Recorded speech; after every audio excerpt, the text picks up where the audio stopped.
नमस्कार मित्रांनो, मी डिजिटल माऊली. आज आपण बघणार आहोत प्रधानमंत्री किसान सन्मान निधी योजना ह्याबद्दल थोडी माहिती. या योजनेची घोषणा डिसेंबर 2018 मध्ये केंद्र सरकारने केली होती आणि फेब्रुवारी 2019 पासून योजनेची अंमलबजावणी सुरू झाली आहे. ह्या योजनेचे उद्दिष्ट काय आहे? देशातील लघु आणि सीमांत शेतकऱ्यांना आर्थिक मदत देणं, त्यांना शेतीसाठी आधारभूत सहाय्य मिळावे हा योजनेचा मुख्य उद्देश आहे. या योजनेमध्ये किती रक्कम मिळते?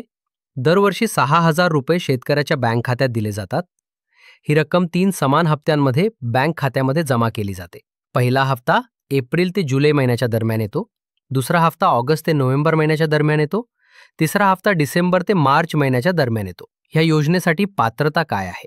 लाभार्थी भारतातला कोणताही लघु किंवा सीमांत शेतकरी असावा. लाभार्थी जमीनधारक असणं आवश्यक. 1 हेक्टर ते 2 हेक्टरपर्यंत जमीन असलेल्या शेतकऱ्यांना प्राधान्य. लाभार्थ्याकडे आधार कार्ड, बँक खाते आणि जमीनधारकाचे नाव कागदपत्रांवर असणं आवश्यक. नोंदणी कशी करायची? pmkisan.gov.in या अधिकृत वेबसाईटला भेट द्या.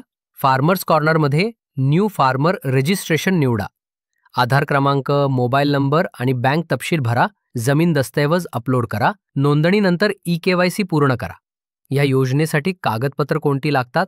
आधार कार्ड, 7/12 उतारा, bank passbook, mobile number, eKYC पूर्ण असावी.